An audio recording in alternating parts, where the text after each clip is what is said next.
Hello everyone, welcome to the Flutter Book and Drumleaf binding tutorial video. Both of these books are glued. They are glued bindings, they are not sewn bindings, and both of them rely on basically having a stack of printed pages that can then be assembled together. So both books are nice for artists in that rather than, sort of like professional book designers, are nice that they rely on just the front side of the sheet of paper. The back sides of the paper are hidden from view.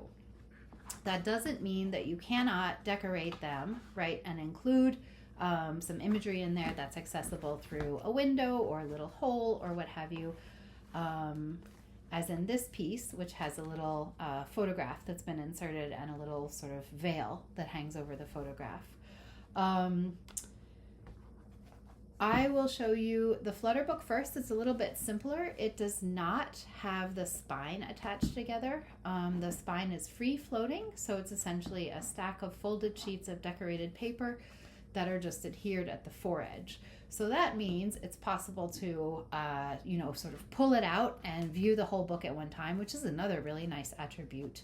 The drum leaf, as I said, is a little bit sturdier of a book. Once it's fully assembled, you first will attach the spine together. You'll first put get your stack of paper all decorated, get it ready to bind, and then we'll stick the spine together, line the spine, and then we will adhere the four edges together. And once that is done, the only motion, right, the joint always just happens at the fold of the paper, and the pages are nicely adhered, again, at the foredge and the spine, not in the middle. That's the drumming, that's the drum.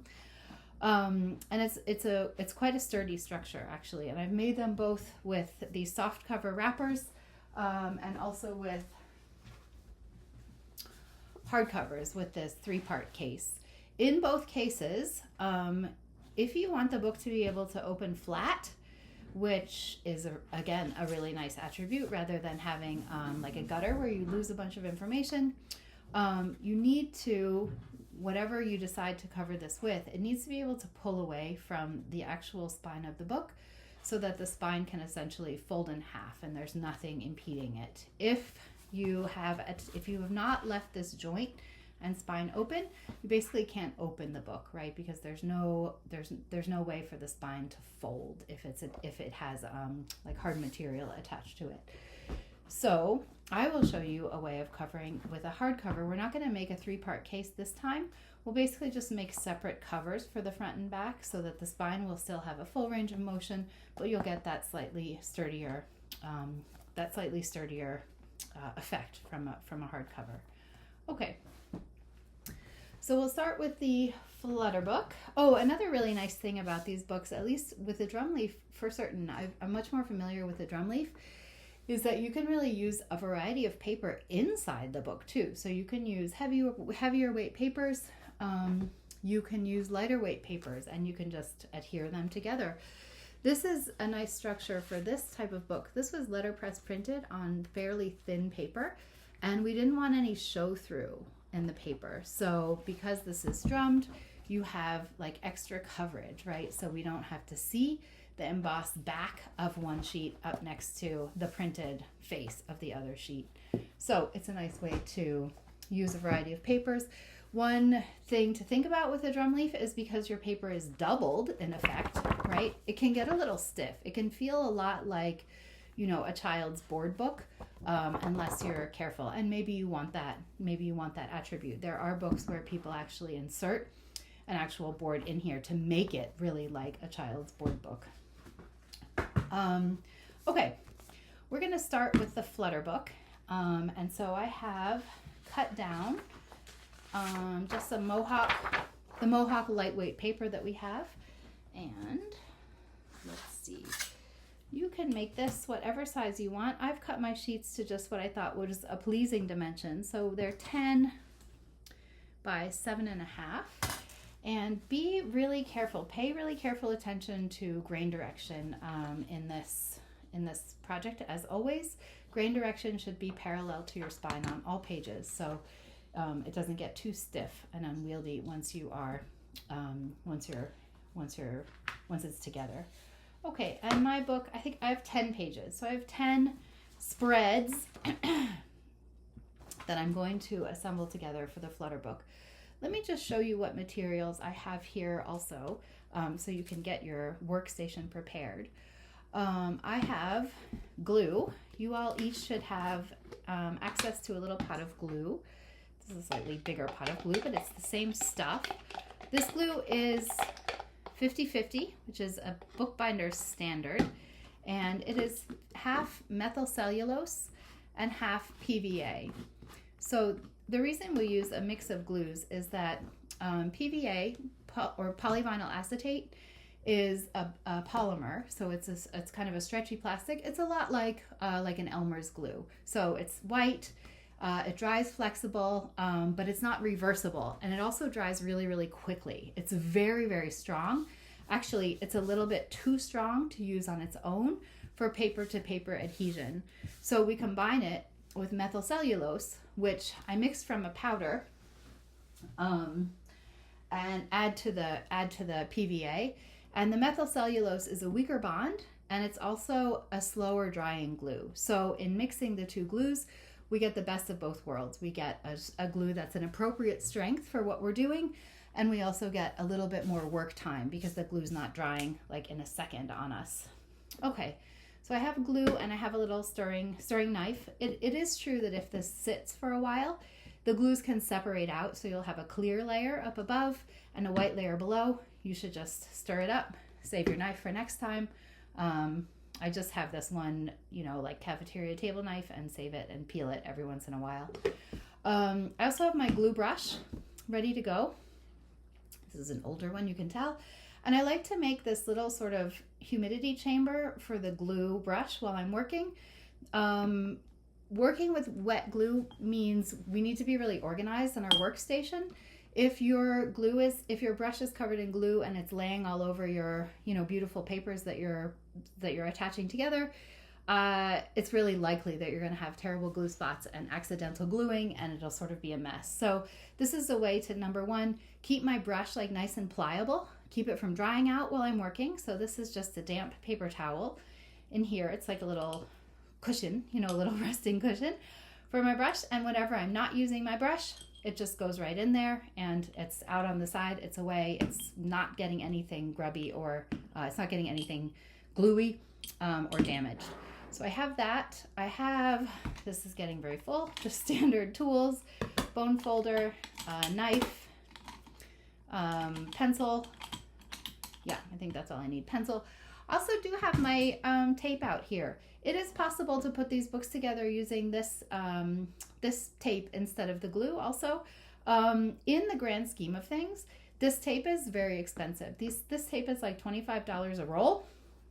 So if you're working in quantity, this is not really for me, it's not really a viable option, because it's so expensive that it's prohibitive for doing real addition work. It's really nice, as you know, because it is pressure sensitive rather than moisture, rather than working with moisture. It's a really nice, fast way to stick a couple things together. I also don't actually think using this tape is faster than the wet glue once you get a system in place. But it is an option. It's always an option for you. Okay. The other thing that I have ready, here's my pencil. I have some weights. Okay, I have a big brick, and then I have a smaller weight too. I have a stack of wax paper. We have in the studio at school, we have parchment paper, not wax paper, but it's useful for the same thing in bookbinding. So I'll show you how to make a little stack of wax paper. And I also have some glue sheets that are sized pretty reasonably for my project. They're not super huge sheets, and they're not little tiny scraps. They're sized appropriately. They're slightly bigger, a couple inches bigger than my page. Same with the wax paper. So it makes sense to spend a few minutes prepping your wax paper and your newsprint gluing sheets. We need to use both because they have different properties. The wax paper glue doesn't dry on the wax paper, won't stick to the wax paper. So we can use this as an interleaving that keeps our pages from sticking together. The newsprint is a much less expensive option, and it's really absorbent. So it will absorb moisture as we're drying our book and as we're just gluing out. So the fastest and most accurate way to cut wax paper or parchment, which is what we have in the studio, is to take it out of its box, put it on its back, and then let's see, I'm just determining my size here. I think what I'm going to do is cut sheets about this wide, and then I'm going to cut them in half. That seems like a good size for me. So if I were really setting this up for production, right? We talked about that a little bit too, right? When you're working on a production project, it's really useful to set up jigs and strategies for yourself so that you can do things quickly and consistently. So I'm just marking a little corner there. That is on the cutting mat with some tape, blue tape, masking tape, whatever. And I'm also going to mark one on this side. And I know that my ruler, how is this going to work? Did I do it backwards? Yes, I did it backwards. Okay, so I know that my ruler is going to come on this side of the tape. I'm going to use the grid of the cutting mat. I'm going to tear a few of these sheets. And remember, I'm going to tear them oversized first. I'm going to do all of one task and then all of another task, right? You can think of yourself like a little factory. And if you separate your tasks, it can be a lot more efficient way to get them done. So we have 10 sheets of each of these. And so maybe I'll cut just 5 of these to show you. So I'm going to make sure this is square. Tear this, and then I'm going to stack them up and tear them in half all at one time, so it's faster. Okay. And it's much quicker to get this organized before you start so that you're not interrupting yourself, 10 times to tear a single sheet of tracing paper. Okay. I know the parchment rolls are a little bit bigger, which can be nice too. So you can use a bigger ruler, and there we go. And so now I'm going to stack these little curly guys up.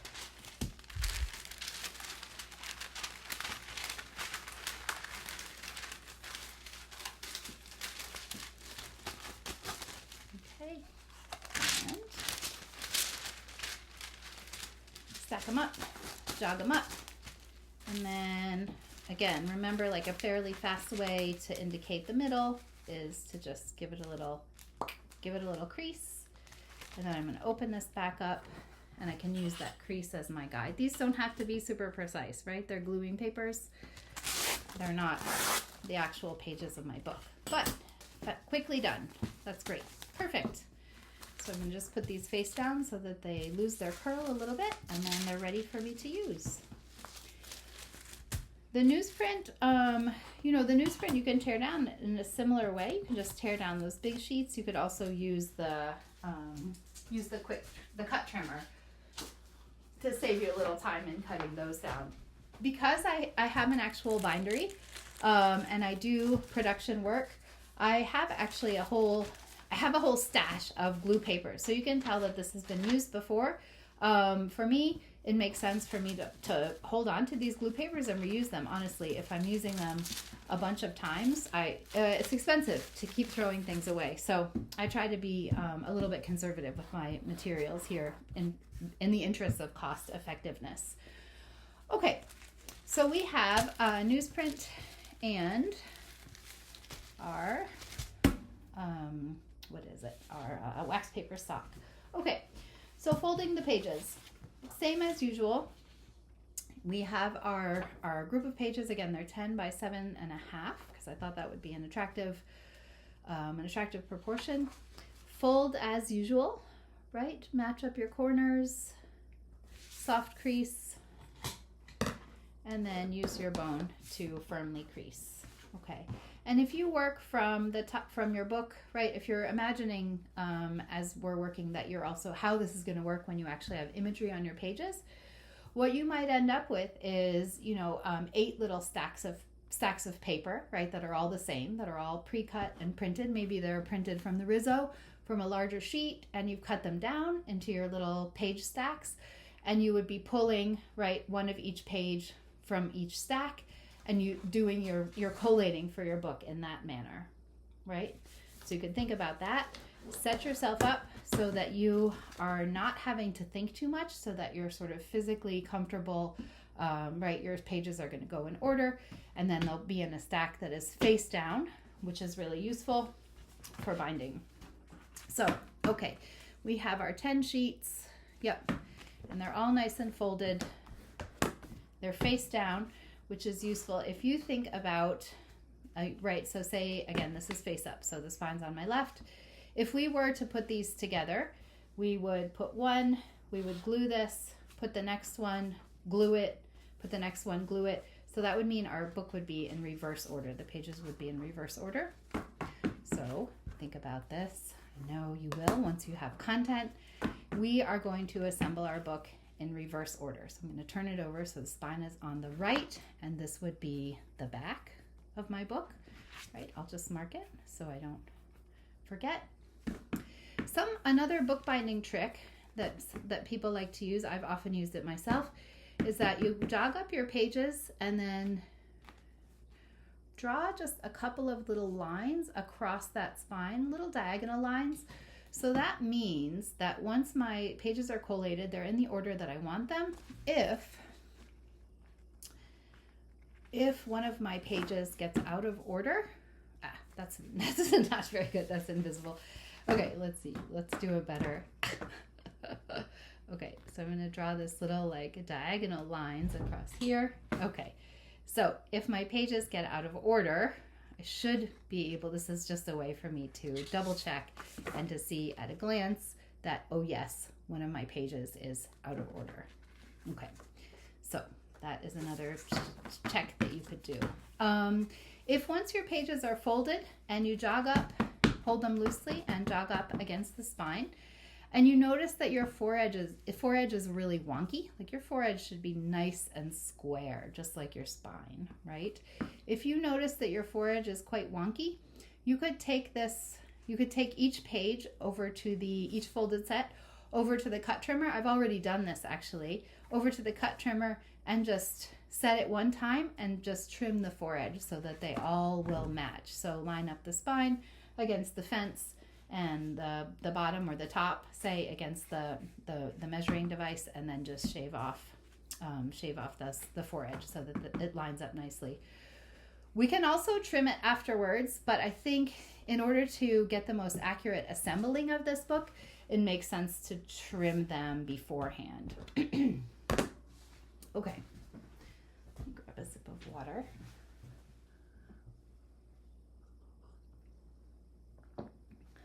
Okay, so we're going to start, as I say, with the back of the book.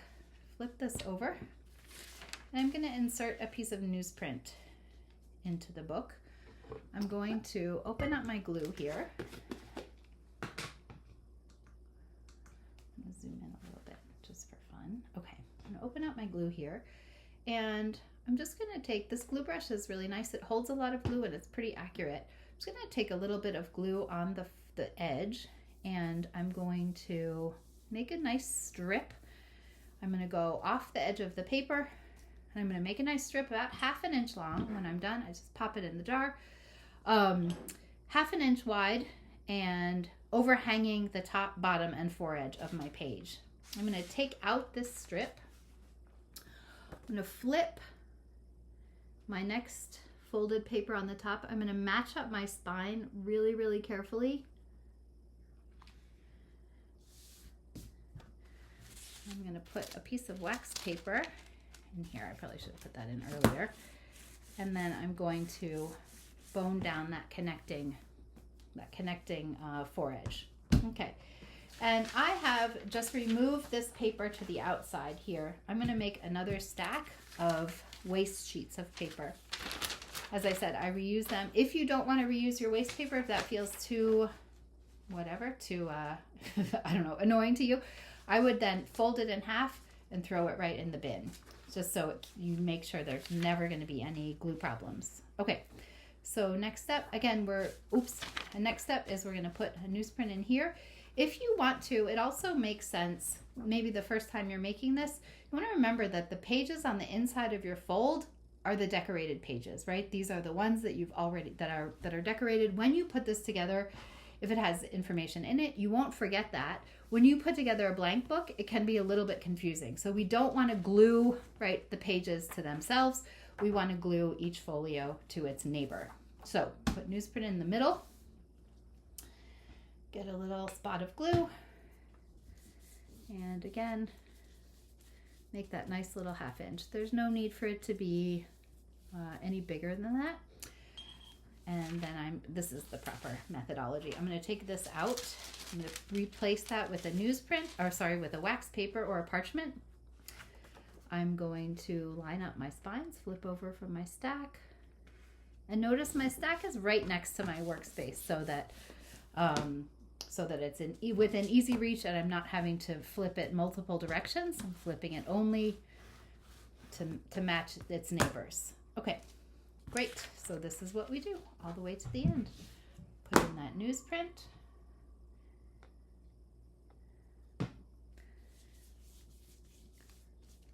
The glue fence. Make sure we have a good strip of glue. Pull out the glue fence.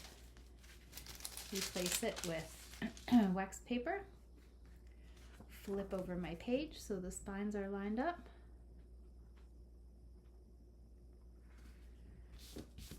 Gently push down, bone down, and then I like to open the page and really directly apply the bone on the inside there to get really nice, snug sticking. Okay, so this is what we do all the way through the book. Oh, my kitty wants to come in here. Poor thing.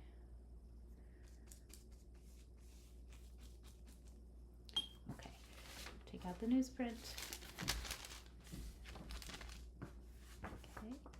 Flip over. Right, do a gentle boning, and then firm. Oops, put a newsprint in. So I also have my stack on the side here. I'll just show you. I have my newsprint up on top in a stack, and then my wax paper just below. So everything is within really easy reach. I'm not having to waste a bunch of energy looking for things or accessing things from like other parts of the studio. Okay. Wax paper in.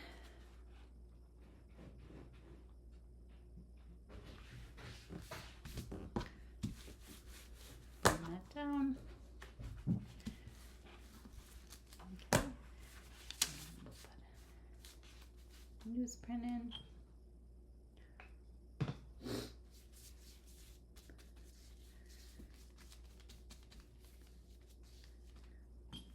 Okay.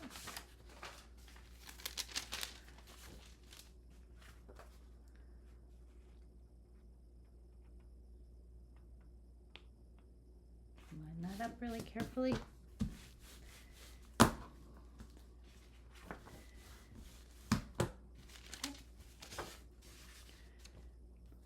We only have a few left.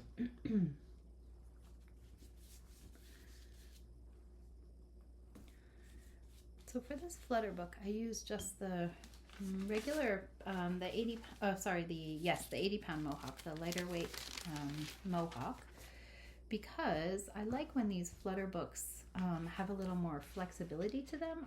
I feel like they can handle sort of a lighter weight paper really beautifully.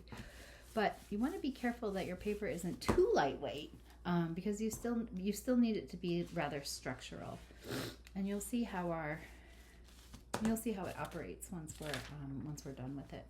But I feel like if the paper you use is really heavy for the Flutter book, it doesn't really flutter. So in order to keep that delicacy, you want like a somewhat lighter weight paper.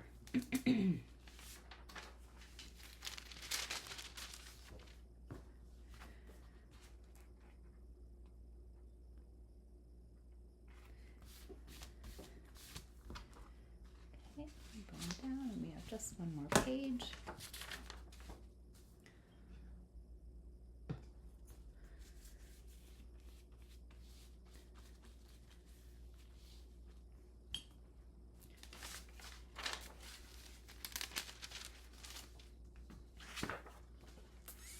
And look, we've arrived at the front. Perfect. Okay. Okay. Oops, I forgot to put my paper in there. Okay, great.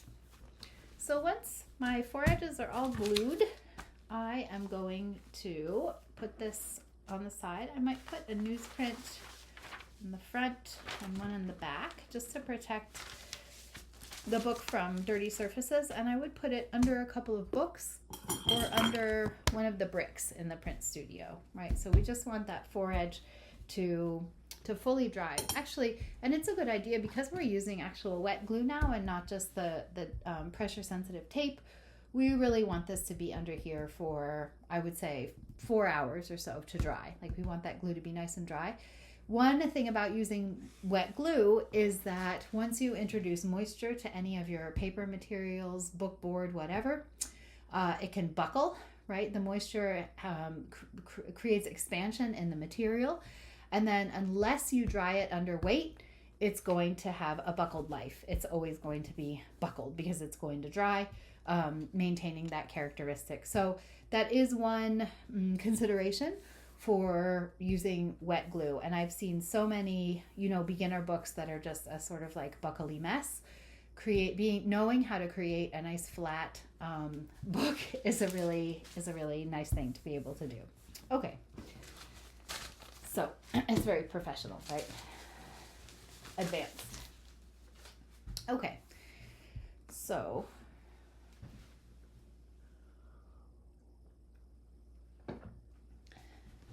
for this Flutter book, I would like to just put a soft cover on it. I want the book to still be able to open up and to actually flutter.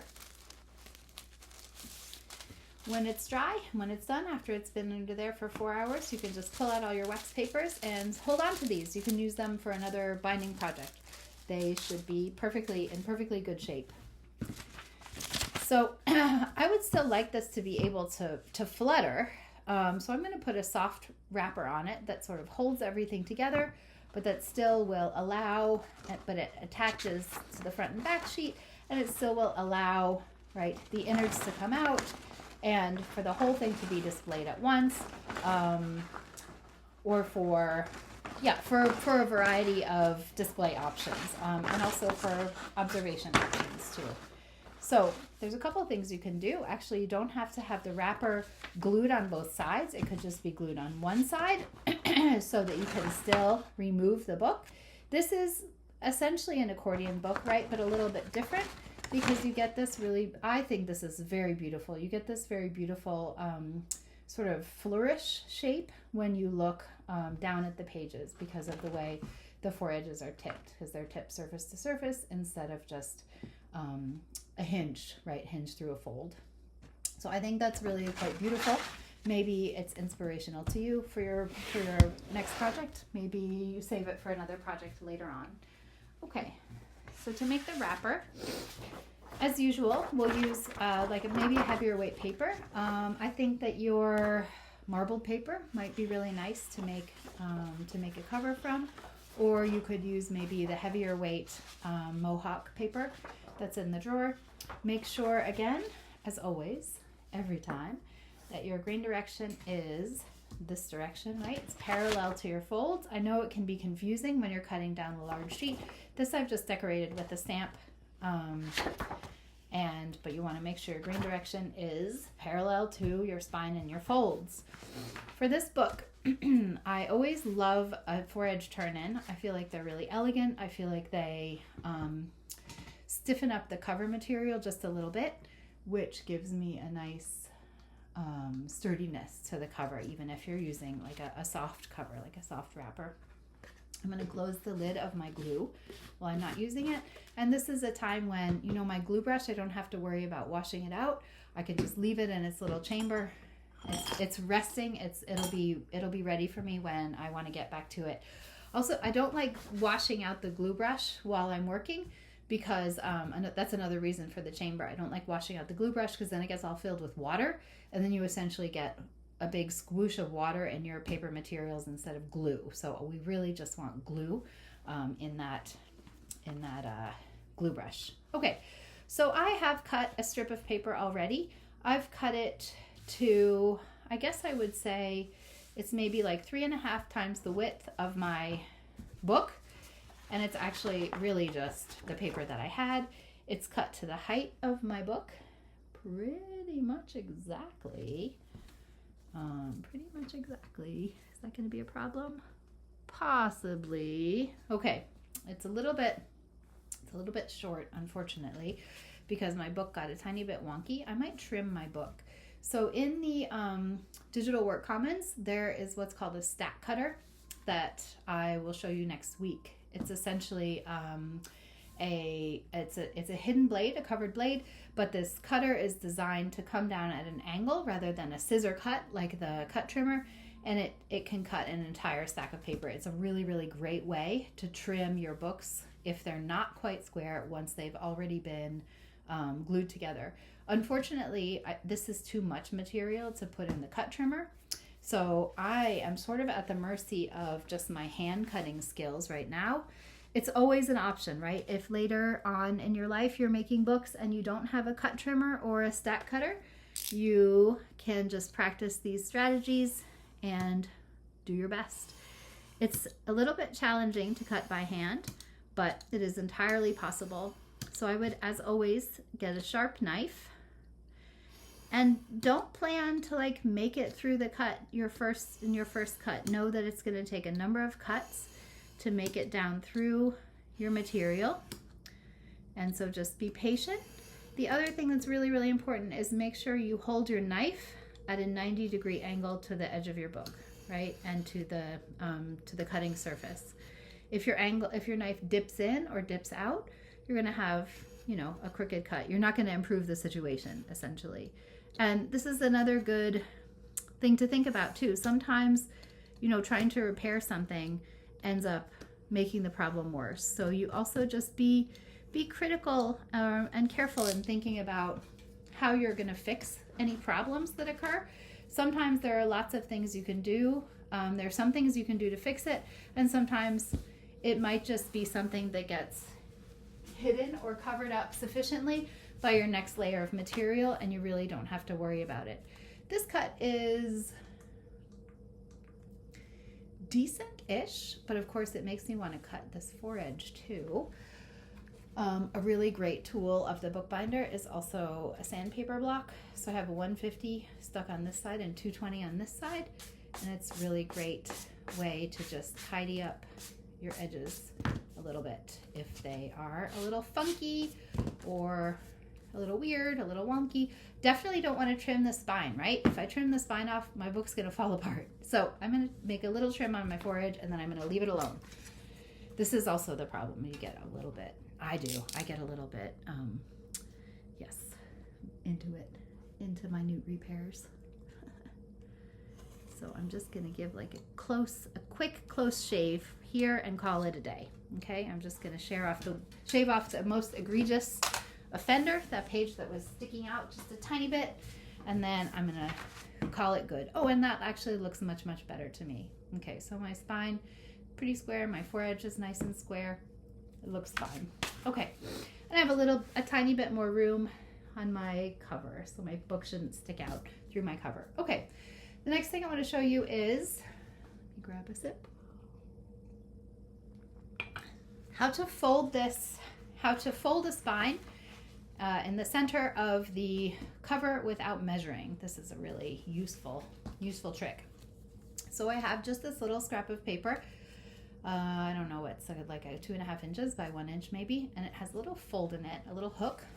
And what I'm going to do is take my book so that its spine is facing up. So the spine is what needs to be contained by the spine of the cover, right? And it's really gappy now. It has a lot of airspace. It wants to expand like a little spring.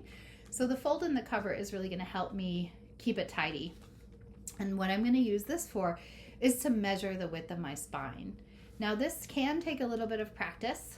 Just do your best. See how it goes. And I hope that you guys can see this. Okay, so very springy, very springy. I'm going to hook this around one edge of the spine, and then I'm going to compress the spine lightly. I'm not going to squeeze it all the way, right? And if I were to use one of these little clips, it would like compress it fully and make it actually quite small. I don't want to do that. I want to leave a little comfortable airspace in there. So I'm going to compress it lightly, and then I'm just going to mark that width. Okay, so again, it's compressed lightly. It's not fully compressed, but it is lightly compressed. Okay, and this might take a little practice, might take a few tries. There might be, yeah, anyway. Okay, so now what I'm going to do is I have this little mark on my little piece of paper, and I have my cover piece that I'm going to use. I'm going to transfer this little mark to each corner of this paper. So I'm going to line it up, right? I'm sometimes going to line up the fold with the edge of the paper really carefully. I'm going to take my time here. I want this to be accurate. Then I'm just going to transfer that little width onto my paper here. Oops. Everything's turning off on me. Ugh. Okay, here we go. So we're going to transfer this mark. Okay, and we're going to transfer it up here. In this case, we match the mark to the edge of the sheet, and then we mark where the fold is. Okay, and just a little bit, just so I can see it, but it doesn't have to be super huge. Okay. And then what we're going to do, this is one of my favorite bookbinding tricks. It's excellent. Then what we're going to do is simply fold one end. Oops. I'm going to fold one end over to meet, and the cut edge of our paper is going to meet those two marks. Take your time. Again, make sure your head and tail are perfectly flush. And then do your normal folding, right? A soft crease. And then a tight crease with the bone folder. And we're going to turn this over. And then we're going to come in with the other side to make sure that's going to meet these two marks. And then this side can be a little tricky to fold neatly because the paper kind of wants to default to that other crease, to the existing crease, right? Because it's already in there. It's pretty small. The space between the creases is pretty small. So sometimes I'll use like a light, there feels like some resistance. So I'm just using a light pass with the bone folder to kind of encourage that crease. And then I'm going to come in holding firmly with my left hand so things don't shift around, come in and re-establish that crease. So then after we've done that, this is like magic. We have a crease, all right, that's our spine width, that's perfectly centered in our cover paper. Amazing, right? I love this trick. Okay, and we didn't have to do any measuring. Okay, so look at that. Pretty nice, pretty nice. So that looks pretty nice to me. Look at the top, look at the bottom. Yep, it fits really beautifully just around that little spine. So there's still a little bit of compression, but it's not huge and baggy. It's pretty nice. Okay, so now, just as before, right, we want to make our turn in. You don't have to have a turn in, right? You could tape this, right? You could cut this right at the edge of your book and be done with it. Tape it on the foredge, be done. I'm going to tuck my book into the fold and then make sure my spine is at 90 degrees. And then I'm going to put a little weight on here. My glue knife is in the way. I'm going to put it in my jar. Okay. And then remember this technique from before where you have your text block in place. You put a ruler underneath the text block but over your paper. And I just have like a tiny little hair of the ruler sticking out, like maybe a 32nd of an inch.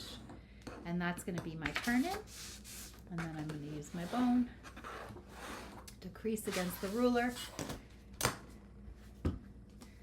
And then to tuck in underneath here. Now this could tuck in, right, and be glued to the outer edge of the page.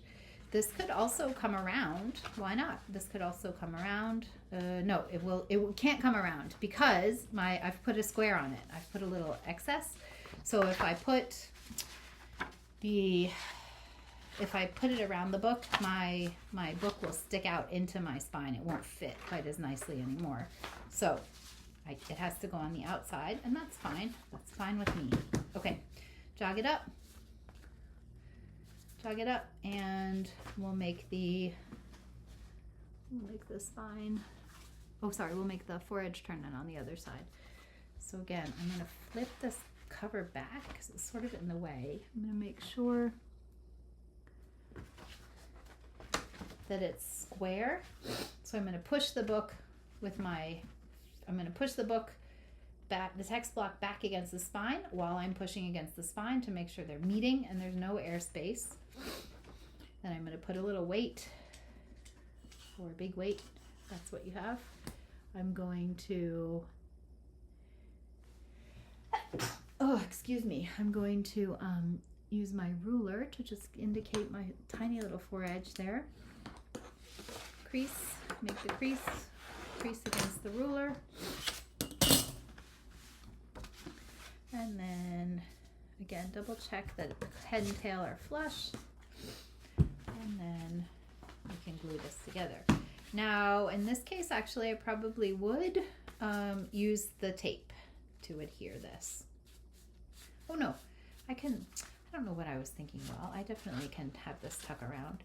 So this is a useful thing to think about too. What if I just, let's see, I'm going to use tape for this.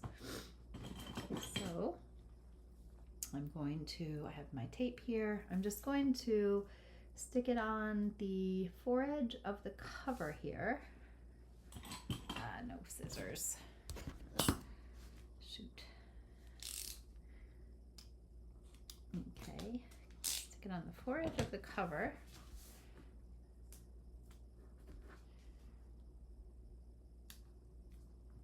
Peel it. Okay, and then before I lay it down, I'm gonna I'm pushing against the foredge of the book, pushing against the spine, making sure they're snug and square against the table, checking my head and tail squares. Nice, perfect. Okay, so this could be nice also. So say I want this book to have this nice paper wrapper and I want it to be adhered at the beginning. Oh shoot, you guys. This is very useful. Okay, put this in backwards. Oh my gosh. So, okay, here's a good trick. This tape is not really permanent. So if you had to, neither is the glue also if you get it fast enough. So this is an embarrassing mistake, but I'm going to leave it because this kind of thing happens all the time in bookbinding, and actually more useful than like beating yourself up about it is definitely having the, just taking it apart and putting it back the right way. Don't worry about it. Okay, so what I'm going to do here is, so embarrassing. Okay, what I'm going to do here is take this book out. I am not going to try to reuse this piece of tape. I'm just going to replace it because it's already has some, sticky loss to it. Okay, this is very important. The spine, right? The folds go inside the spine area. So somehow I was very wonky and I got that backwards. Okay. Still not have scissors. Let's see. Okay. We'll just do it again. Perfect. Okay. So I'm going to stick this down.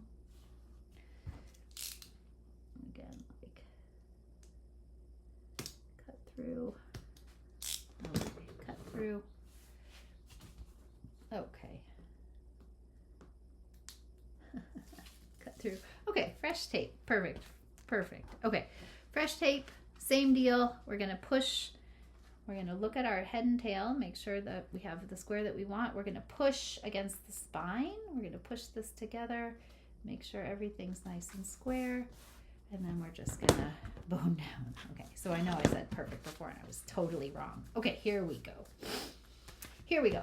So I think that a nice way to maybe, I don't know, maybe a useful way to look at this book is to attach the front cover to the front cover to the front cover to the first page, but then leave the back just tucked together in here, like leave the turn in just tucked around the paper.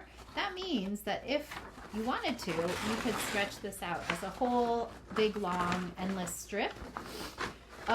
If you were to glue this together, which I'll show you how to do, it's just the same as that other side, you would have instead, I mean, you can choose, right? You can choose how you want people to be able to manipulate your book. So I'm going to just glue this together and show you. It's also really beautiful to have the covers attached fully to the book, and then the book kind of comes out then as, I would say, like more of a circular form, which is also beautiful and interesting. Okay, so again, if you want your cover to be on nice and square, I feel more comfortable doing it this way. So I push with my book with both hands, just make sure the spine and the front foredge are nicely aligned. Spine is square. There we go. Perfect. Perfect. Okay, so in this case, we have a book that you can read page by page. It has a really nice softness to it. You can also stand it up like so and stretch it out, right? Display it in a variety of ways. Okay, so that's the Flutter Book with the soft cover. Now we're going to move on to the, actually I think I'm going to take a little break and make a separate video for the drum leaf. So that is the Flutter Book with the soft cover.